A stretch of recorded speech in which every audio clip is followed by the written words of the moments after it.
Hello everyone, it's your host Seth the Program, and today we're going to be touching up on a very heavily requested topic. You guys were like, Seth, what's your opinion on the Universe 7 team? Do you think it's a good team? Blah, blah, blah. So I'm actually just going to be going over a power scale. I'm going to tell you guys how strong you can expect these guys to be.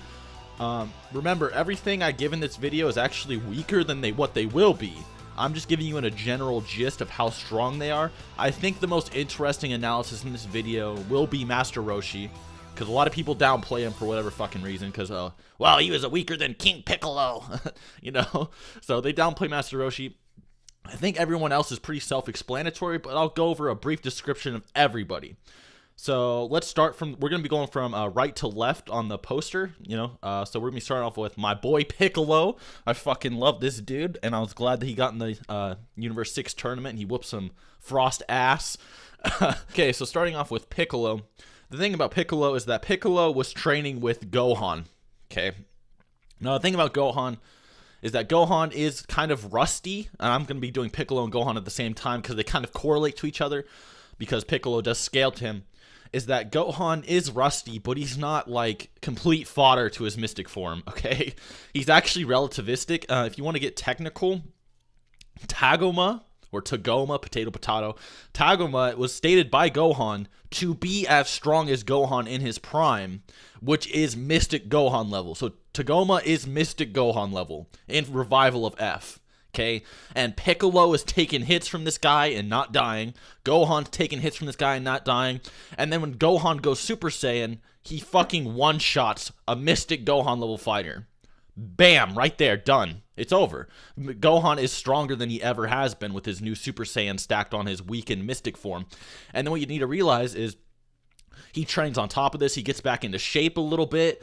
There's people that are saying he trained even harder during the Future Trunks arc. He is basically Mystic Gohan level, and here's Piccolo fucking whooping this dude's ass, right? So Piccolo is relativistic to a percentage of Mystic Gohan. So he's at least above Cell Games level, and I feel like people downplay both these guys because they're fucking both very powerful fighters. Stop shitting on Gohan and Piccolo, right? I actually have two videos where I go into more description about that you may enjoy, so be sure to check those out if you haven't already. Those will be in the description. All right, now onto my boy Tien Shinhan. So the thing about Tien Shinhan, okay, is that people really... they're like, why is Tien on the team and not Goten and Trunks? I'm about to tell you why Tien's on the fucking team. Okay, the thing about Tien is not only is he a magnificent fighter, probably one of the best fighters in the series, is that Tien, he worries more about technique than his potential. So the reason he showed up for the Android Assault is because he developed the Neo Tri-Beam attack. The Neo Tri-Beam attack was so powerful that he was able to actually dent semi-perfect Cell. He was actually able to put scratches on him. Cell couldn't do shit to him. Remember, this is the same semi-perfect Cell that could tank punches from Android 16 without feeling anything. He didn't even flinch when he got hit by Android 16. And here's fucking Tien Shinhan blasting this dude away. And then you give Tien, like, what is it? Over a decade more training, he's able to blast away one of Buu Tank's attacks. Now, I'm not saying he's Buu Tank's level, but I'm going to be honest with you guys. Tien is not in the weakest link here, all right?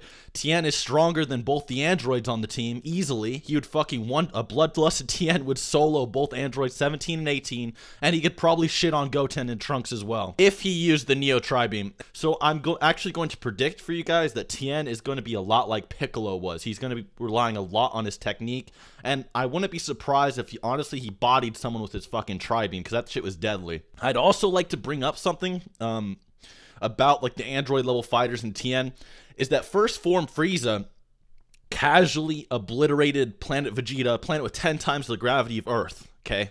10 times the gravity of Earth.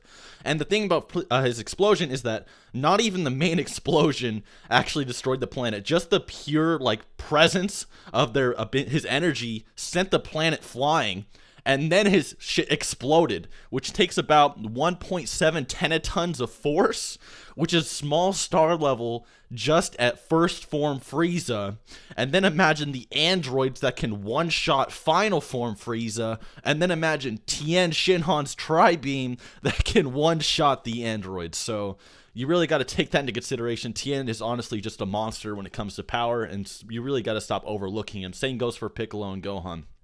Master Roshi. All right, now I'm actually most excited to do this one because I was actually going to make a separate video on Roshi, but I thought I'd give a little description on him here. So people are shitting all over Roshi. All right, I don't know why. I mean, I can kind of understand because Roshi used to be fodder. Okay, but what you need to understand about Roshi is that Roshi is stronger than he was in original Dragon Ball. Like, people have this mindset that Roshi's in the same league that he was in original Dragon Ball, and that's completely ridiculous. Okay, so the thing about Roshi in original Dragon Ball is that he wasn't even King Piccolo level. Okay, King Piccolo wasn't even like 1/5 or 1/4 the level as a fucking Frieza soldier. Okay, so Master Roshi was fodder, right? He was fodder, but then you see Master Roshi in Fukasu no F. He's mastered his buff form, he's using it in combat, and he's taking on Frieza soldiers, the same Frieza soldiers that said, oh, a power level of 1000 is fucking nothing, power level 1000 being over 4 times King Piccolo, and here's Master Roshi whooping some fucking Frieza fodder ass, right? And this is the same Frieza fodder that may have actually been training to go to Earth. Okay, if you look at Shisame, he was like fucking Dodoria level, right? He's Dodoria level, 6 months of training. He's a super Namek Piccolo level. Same goes with Tagoma. So it can be naturally implied, hey, everyone got prepared for this attack on Earth. So these Frieza soldiers might actually be way stronger than they would have been normally in the past. And here's Master Roshi whooping all of their asses. Is it ridiculous to say Goten and Trunks gonna take his place? Maybe. But like I said, it all comes down to combat experience as well. And Master Roshi might be stronger than we actually give him credit for. So, for Goku and Vegeta, they're pretty self-explanatory. Remember, I have a fuck ton videos of how strong they are. I'll be linking those in the description, actually. If you want to know how strong Goku and Vegeta are as gods, or even in current Dragon Ball Super, you want to know how they scale to the series, I will put all of those in the description because that will take a fuck ton of time to go over. But let's just say Goku is now stronger than he was in the Universe 6 tournament by like over 10 times. He's at least 10 times stronger than he was in the Universe 6 tournament. Proof of this is his battle with Hit, the same Hit that was capable of taking hits from, I know Hit took hits. The same Hit that took hits from Kaioken times 10 Goku got fucking one-shotted by Goku not using the Kaioken after the Goku Black Arc. So he's at least 10 times stronger than he was in the Universe 6 tournament. That's all I'm going to say about his power, alright? If you want to learn more, I'll put that shit in the description because that will take way too fucking long.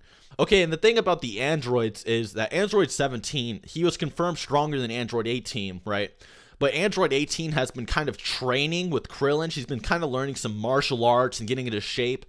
So I would honestly say that she's just Android 17 level. I mean, we can't really say anything otherwise. I mean, feel free to say Android 17 is still stronger. That's perfectly fine. I'm just going to say in my own personal headcanon, I'm going to say they're more close than they were, during the Android arc because, she has been training and he's been going around being a fucking park ranger or something. And I'll go over this once again. They're basically star levels scaling off of Frieza's, star level feat earlier in the series. And especially, this actually correlates and makes sense when you consider the fact that Super Perfect Cell, who's probably a few dozens of times stronger at best, was capable of obliterating the solar system while not even at full power, because remember, he was putting more power behind his solar system level attack.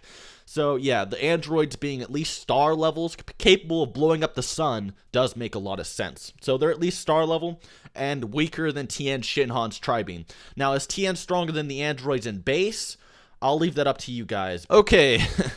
Krillin. Geekdom 101 was actually trying to forward people over to me. He's like, oh, Krillin would whoop Frieza's ass, I never said that. Okay, I just want to make that clear, but he can whoop Frieza's ass, all right? It's plausible when you consider the fact that, one, Krillin is somewhat relativistic to Tien. Tien would shit on Krillin. That is not arguable, okay? But Krillin is training now. Krillin has been training.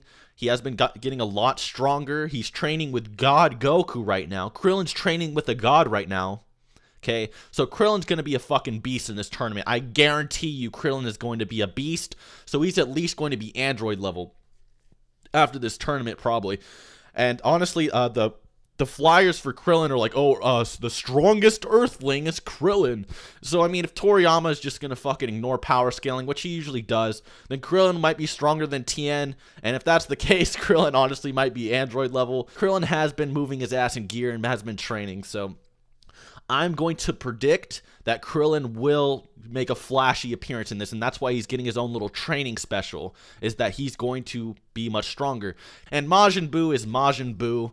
He's strong enough to fucking slaughter 1 trillion galaxies over the course of 75,000 years, and he's capable of flying across galaxies. Dude's a beast. Even Toriyama was like, dude, even Buu doesn't even know his own power level. That dude just keeps growing stronger and stronger. So yeah, that's the thing about Buu, is that he grows stronger over the years because his power just constantly develops the more he consumes and eats. And especially after his battles with Goku, he would honestly learn more. So Buu is going to be much stronger than he was in the Buu saga, but he's probably going to be around the same. So don't really expect anything different for his fat ass that always sleeps all day. Anyways, guys, I hope you liked my list.